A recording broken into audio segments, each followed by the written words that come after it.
Is Dan Kelly the first guy to transform directly into MAGA tears? He may be. Let's take a look at Dan Kelly from last night after he lost his Supreme Court race in Wisconsin. And it brings me no joy to say this. I wish that in a circumstance like this, I would be able to concede to a worthy opponent.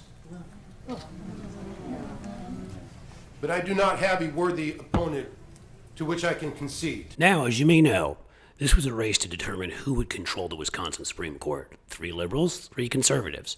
You had Janet Protasiewicz, I think I pronounced it right, a liberal, stood up for choice and stood up for democracy. And then there was old Dan. He got his butt kicked off the court 2-3 years ago by one of the current justices, Karofsky, by about 10, 11 points in a 1 or 2 point state. Oh, yeah. He ain't a likable guy, but he decided to run again, won in a primary, and came along to challenge Janet Protasiewicz. This time, things didn't go so well for Dan Kelly either. Now look, there are 3 reasons why this race is incredibly important. The first is Dan lacked any character.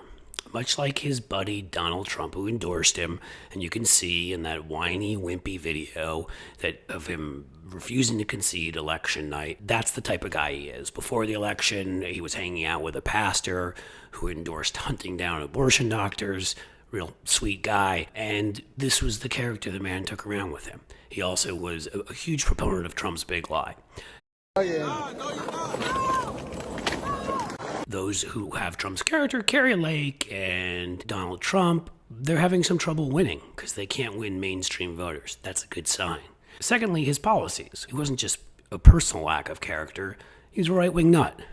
Everyone knew in Wisconsin and outside of Wisconsin he was going to overturn abortion. In fact, he was going to enact an old law from the 19th century there that was going to make sure that women would be banned from abortion in virtually all cases. He also had made ridiculous comparisons about LGBTQ rights and said that it was an attack on his rights for that to be called marriage. Again, Wisconsin is a close state, so the fact that they rejected him is a good sign for 2024. And finally, it's, of course, turnout.